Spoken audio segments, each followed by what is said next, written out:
Hey everyone, Sam and Chris from Wyvern Kodiak here. Before we get started, like and subscribe, check out some of the other videos and content that we have on our channels. Thanks a lot. Hey everyone, Sam at Wyvern Kodiak. I'm here checking out something pretty cool. This is an Aurora Designs Kass Design Black Swan, and this was loaned to us by our friend SevrSevn.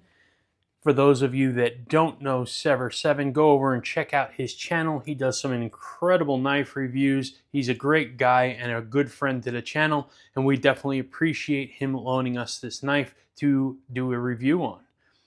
So, the Aurora Designs Black Swan. So, you might be familiar with Aurora Designs and Kassanova Design.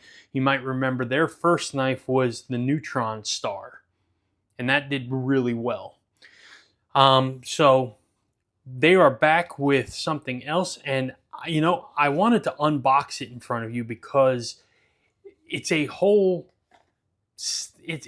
process. I mean, check this out. It's they're like 2-drawer system, right? So in here you have your what is this? Cards, cleaning cloths, all that kind of stuff, and it has a tool to unlock the pivot, which you'll see. I mean, it's 4 studs here, so you'll see that on the pivot.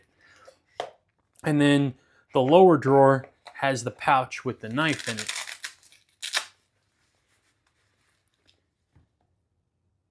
And that's the knife. So let's pack this up here and we'll go into the review. So gorgeous knife. I really love the details that they do. They have a pivot and then they have no body screws. So I really dig that.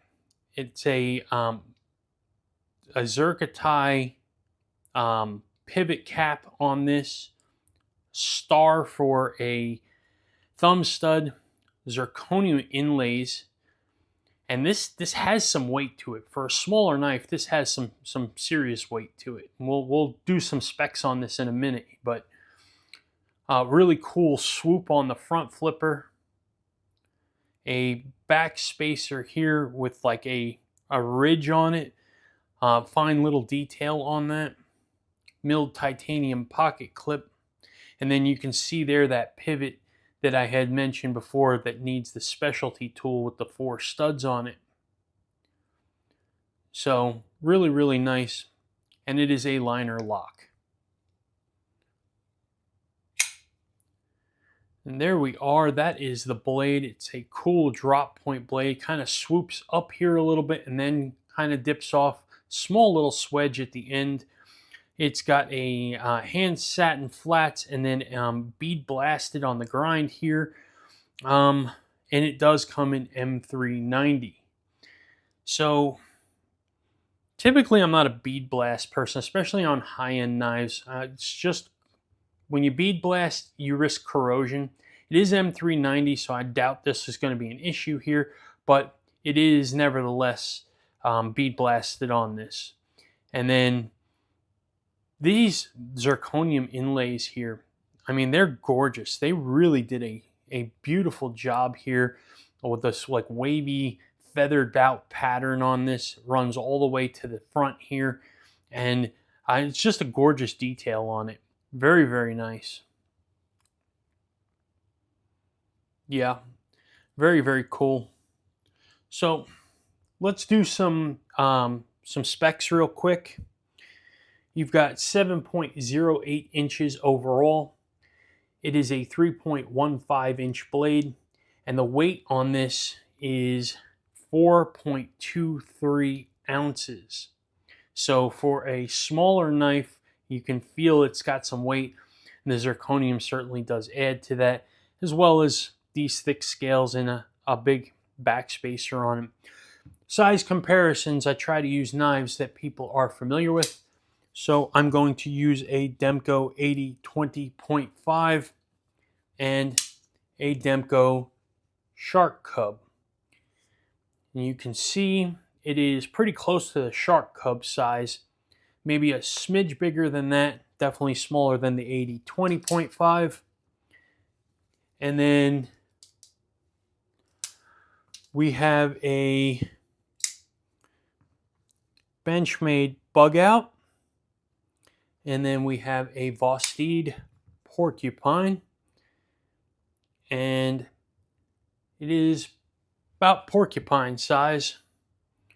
So it is a medium-sized knife, I would say. Not quite a full-size large knife, but absolutely beautiful. It's certainly an artistic knife, and it only has this pivot. There is no body screw. I did see a screw down there on the back spacer, so I'm assuming that that's how you kind of get that out. And there is one, if you look down on an angle, I'm trying to get the angle here, sorry folks. You can see right there next to the back spacer, right in front of my thumb there is a little bit of a screw hole, and that is for the pocket clip. So let's check ergos here. I have double XL hands. Ergos in hand is a 4-finger knife. I'm not getting, well, this pocket clip is actually giving me a little bit of a hot spot here. Not terrible, but a little bit of one. And it's weird. It's got a teardrop shape to this handle, right? So thin here and then swoops out to this fat part at the end here. So it's locked in. I mean, I feel locked in on the knife, but not terribly comfortable, to be honest with you. There is no real finger choil here. You can get up in front of here and trigger grip this if you want to get out a little bit further and get some deeper cuts on this. But yeah, not a finger choil, so I would be aware on that one. That's a cool Maker's logo right there next to the thumb stud. I like that. Very nice. So action on this is on bearings. And I mean, it's great drop shutty action. Deployment on this is very easy. Not a problem.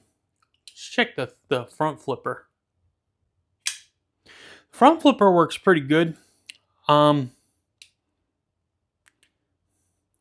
Yeah, the front flipper works pretty good on this. I like the shape that it takes. It kind of bends back into the body of the knife.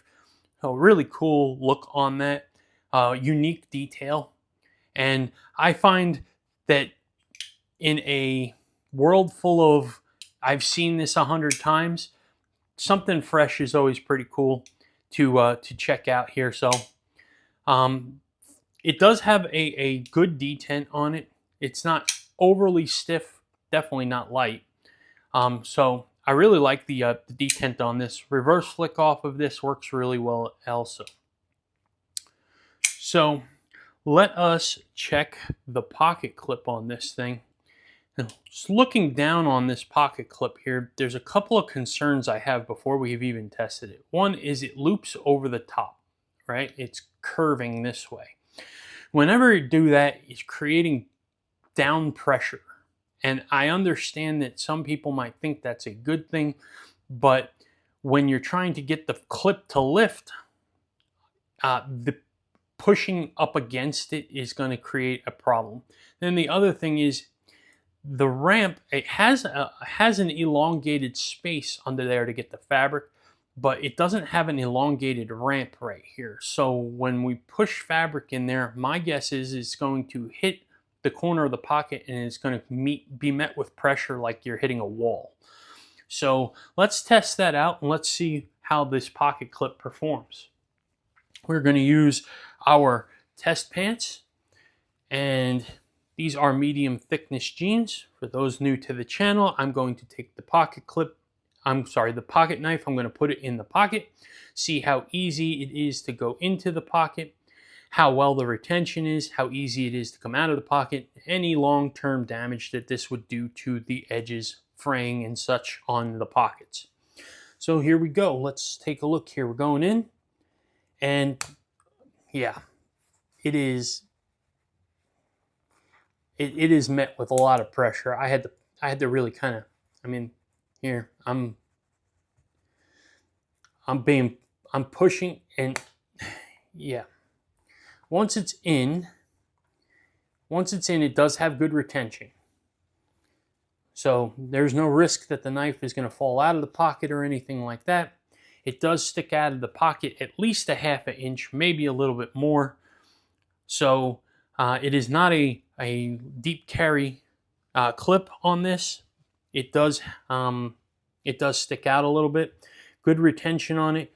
Coming out of the pocket, also an awful lot of pressure to pull it out of the pocket.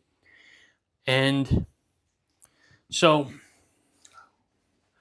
honestly, it was exactly as I feared on this pocket clip. There is no ramp on the front, there is no ramp on the back on this thing. And so with that, coupled with the curve of this and downward pressure, this pocket clip is a pretty tough user on this. Does it work when it gets in there? Sure, it's going to do its job. It's going to retain the knife in the pocket, but it is absolutely not a great pocket clip. So buyer beware on that. I do wish it had a little bit more jimping, because my hand here, I have to go to a 3-finger grip in order to get to this jimping.